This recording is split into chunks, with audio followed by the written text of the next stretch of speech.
नमस्कार, मी DT आंबेगावे, मुख्य संपादक सत्य पोलीस टाइम्स। सामान्य जनतेचा आवाज बुलंद करण्यासाठी सत्य पोलीस टाइम्स या चॅनेलला आत्ताच सबस्क्राइब करा। सर्वप्रथम आपलं अभिनंदन। महाराष्ट्रामध्ये महायुतीचं सरकार खूप मोठ्या मताधिक्याने आलेलं आहे, त्याबद्दल काय सांगाल? महायुतीचं सरकार मोठ्या फरकाने आलं हे आपण पाहताय, बरोबर आहे।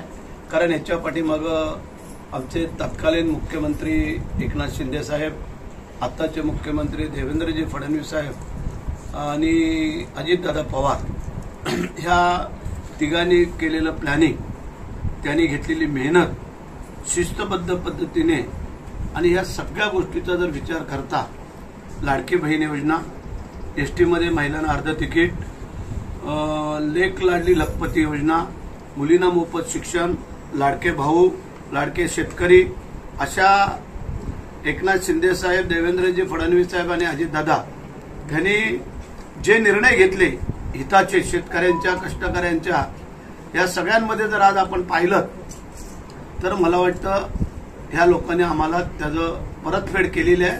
त्याचा प्रतिसाद आम्हाला चांगल्या प्रकारे मिळाला आणि आमच्या जनतेच्या अपेक्षेपेक्षाही जास्त सीट आमच्या तिन्ही पक्षाच्या ज्या निवडून आणून दिल्या त्याबद्दल महाराष्ट्राच्या जनतेचा आम्ही पहिला प्रथम आभार मानतो, अभिनंदन करतो।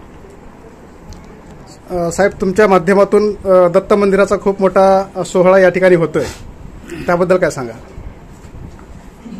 त्यावेळेचे मुख्यमंत्री एकनाथ शिंदे साहेब, त्यांच्याकडे असणारं नगर विकास खातं आणि त्या माध्यमातून आम्ही ह्या शहराला जेवढा निधी आम्हाला माझ्या हिश्श्याचा जो येत होता त्यातला वर्ग मी इकडेही करत होतो। म्हणजे तळ्याला देत होतो, मानगावला देत होतो, श्रीवर्धनला देत होतो, म्हसळाला देत होतो, महाड आणि पोलादपूर, आणि अशा प्रकारे हे नगरपंचायत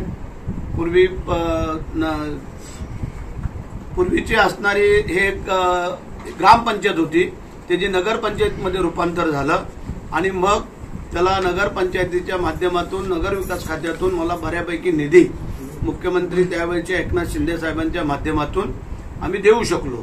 त्यामध्ये एक चांगलं काम माझ्या हातून जर घडलेलं असेल तर त्याचं श्रेय एकनाथ शिंदे साहेबांना पण तेवढंच देणं गरजेचं आहे। कारण मी जे जे सांगितलं, मागितलं ते त्यांनी दिलं।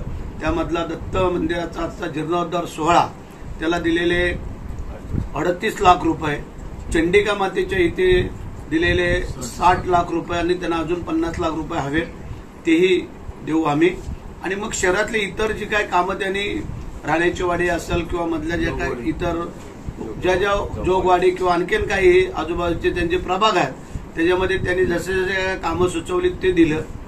आणि एक मोठी पाण्याची योजना आम्ही त्यावेळेला एवढा ह्या तिघा चौघांनी पाठपुरावा केला की मीही त्यावेळेला अक्षरशः त्यांना लय बडबडायचो, परंतु ते शहरासाठी त्यांनी केलेलं ते। आणि नंतर मग अजितदादा पवार, तटकरे साहेब हे आमच्यात आणखीन समाविष्ट झाल्यामुळे आणि त्याला गती देऊन ती योजना आम्ही मार्गी लावली। त्याचं आता काम चालू आहे, अंतिम टप्प्याकडे काम चालू आहे।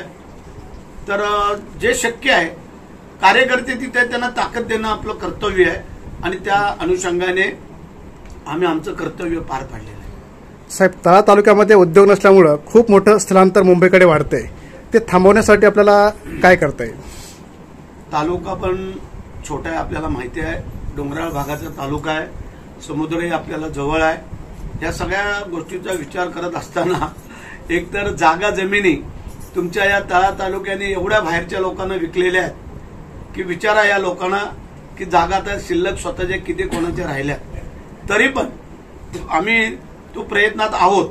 जसं आमचा पोलादपूर तालुका हा छोटा आहे तसं हाही आहे, तर या 2 तालुक्याला वेगळं काय प्राधान्य करता येईल तो आम्ही करायचा प्रयत्न करून इथे जी काही स्थलांतरित होणारी कुटुंब आहेत ती इथंच कशी थांबली जातील त्याचा आम्ही विचार करतोय। महाराष्ट्रामध्ये आपलं मंत्रिपद फायनल झालेलं आहे, साधारण आपल्याकडे कोणतं खातं येईल असं अपेक्षा काय आपली?